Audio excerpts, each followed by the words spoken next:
Hello everyone again. Siyam. How are you doing? My name is Akmaral Kiyaskuza. I'm still Akmaral. So let's start. Today we are going to practice our reading. Бүгін біз оқылымды практикаға жетейін деп жатырмыз. Мен сіздерге бүгін ағылшын тілінен қалай қазақ тіліне аударуға болады және де оның мағынасын қалай түсінуге болады. Яғни ағылшын тілінен қазақ тіліне аударған кезде тікелей аудармаймыз ешқашан да. Мағынасы бойынша аударамыз.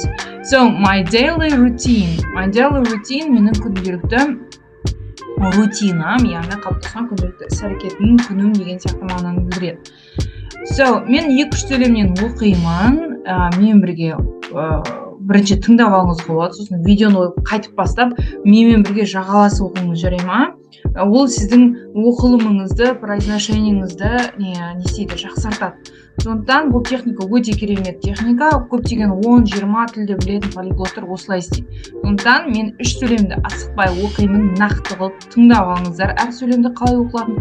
Сосын видеоны тоқтатыңыздар да қайтып басынан бастап мен бірге жағаласып оқыңыздар, окей? Кеттік, параллельно оқимыз. My name is Sergey. I'm 14 years old. I wake up at 7 o'clock every day except Sunday.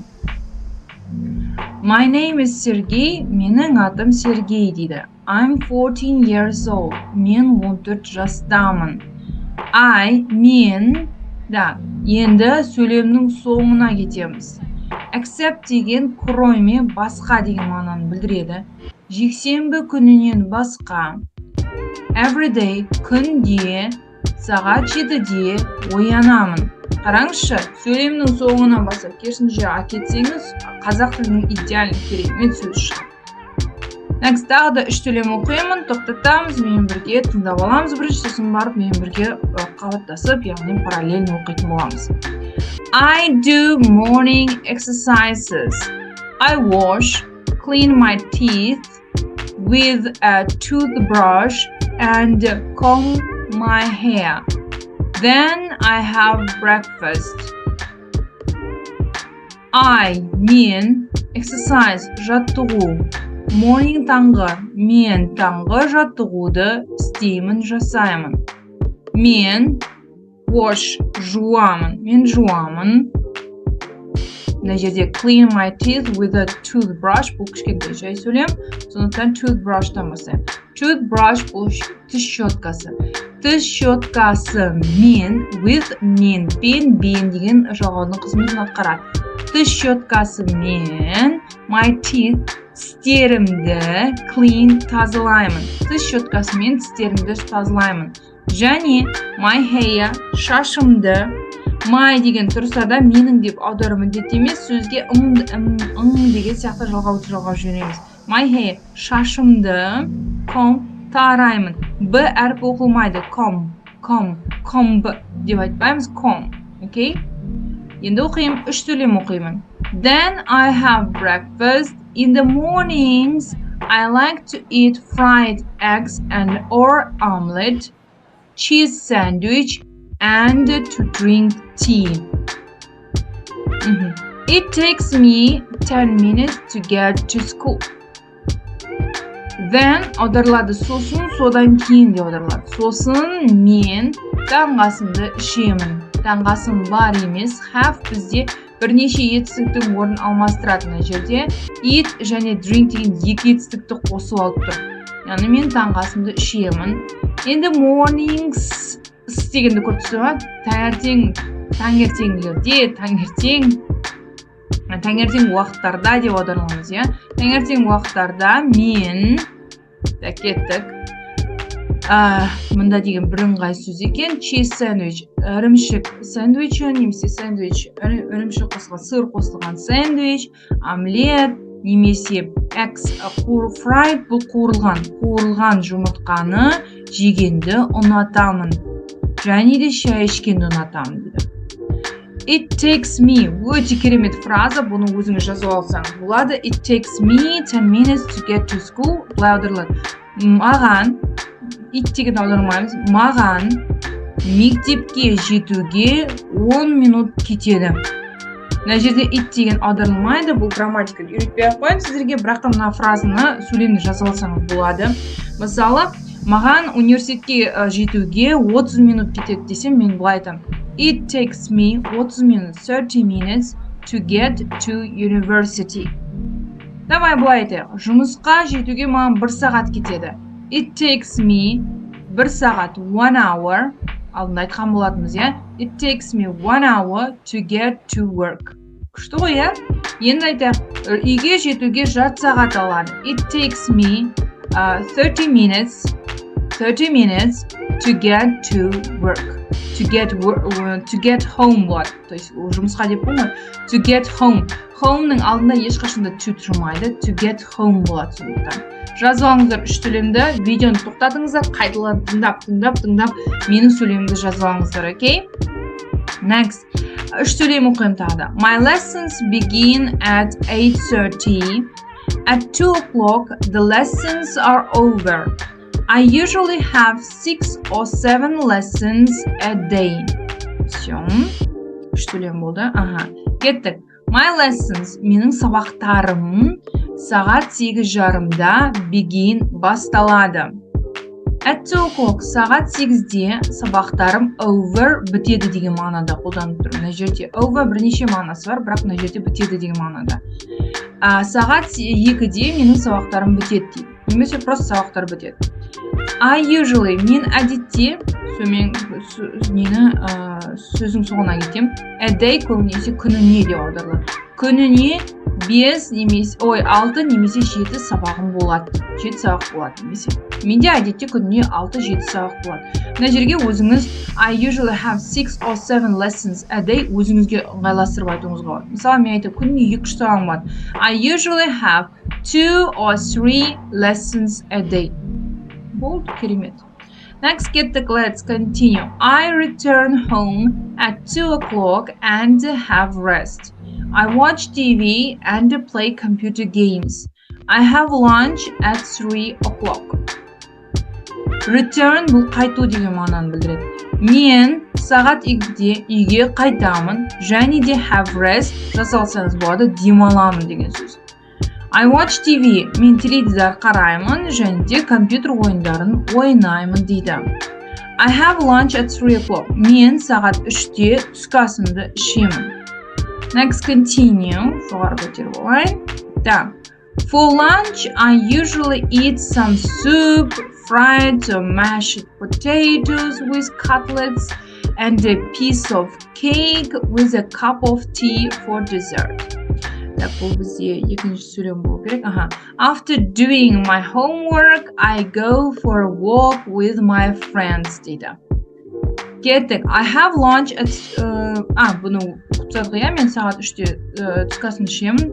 For lunch, түскі асқа. Мен usually әдетте. Кеттік сөзін сөйлем соңынан бастаймыз. Some soup. Some деген мына жерде бірнеше кейбір, бірақ мына жерде аудармаймыз. Сорпа, fried, қуырылған, mashed бұл деген езілген деген сияқты мағынаны білдіреді. Мына жерде mashed potatoes аударылады пюре деп отыр. Яғни картошкадан жасалған, картошканы езіп жасалған пюре, да?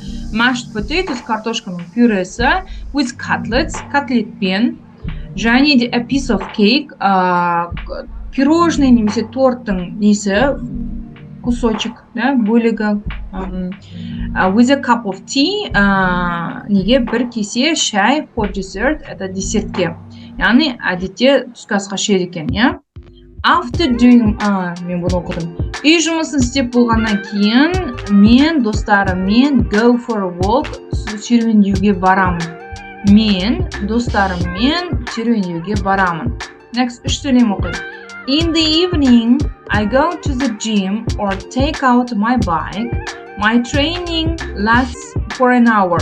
My parents usually return home at 19 o'clock. Немесе 7 o'clock деп айта берсеңіз де болады. Сөйлем оқыдым. In the evening, кешке. Танымайды сөздеріңізді жазып алыңыздар. Видеоны стопқа қойыңыздар, жазып алыңыздар. In the evening, кешке. Мен Так, gym бұл гимнастика немесе фитнес деп айта беремін мен. Фитнеске барамын немесе немен велосипедті алып шығамын дейді. Bike это велосипед, take out это алып шығу деген сөз. Мен велосипедімді алып шығамын дейді. My training бұл менің тренировкам деген мағынаны білдіреді. Яғни менің тренировкам. Last это созылады, болады деген сияқты мағынаны білдіреді. 1 сағатқа созылады. 1 сағат болады. Yeah? An hour это сағат, last это созылады деген мағынаны білдіреді. 1 сағатқа созылады. My parents, менің ата-аналарым, әдетте бірге кетеді, көбінесе немен зат есіммен. Менің ата-аналарым әдетте сағат кешкі 7-де үйге қайтады. We have dinner at 7:30, 19:30 бәрібір. Dinner consists of fish, meat or chicken, vegetables or some salad and an apple pie. Then we sometimes go to the cinema, spend time in the park or go shopping. Біз сағат 7:30-да кешкі асымызды ішеміз. Кешкі ас consist бұл состоит, consist of дегенді бірге жазып алыңыздар. Состоит из қазақ тілінде тұрады деп отырылады. Кешкі ас бізде fish балықтан, meat ет, chicken тауық етінен да, vegetables көкөністерден немесе салат және де apple pie алма пирогынан тұрады. Яғни әр кезде әртүрлі, бұл примерно тұратын өзінің несін кешкі асын айтып жатыр. Then сосын біз кеттік, үтірінің бастаймыз. Cinema, кинотеатрға барамыз. Біз кейде кинотеатрға барамыз. Spend, мына жерде парк деп бастаймыз, потому что мына жерде subject жоқ көрдіңіз ба? Subject жоқ болса, яғни кім не деген сұраққа жауап береді сөз жоқ болса, онда сөйлем соңынан паркте уақыт өткіземіз. Немесе дүкен аралаймыз дейді. Go shopping, дүкен аралаймыз. Then I read books, newspapers, in the magazines, chat with friends on the phone.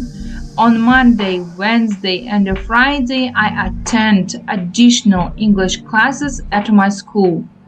At 10 o'clock, I take shower or a bath, brush my teeth, and go to bed.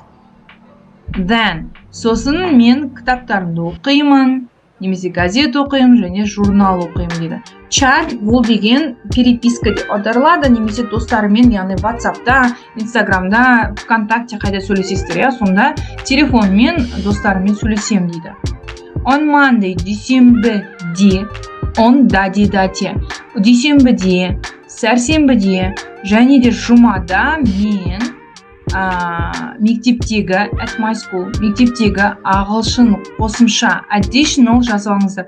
Қосымша сабақ деген additional class болады, немесе extra class деп айтады. Мектепте қосымша ағылшын сабақтарыма қатысамын. Attend қатысу сабақтарыма қатысамын.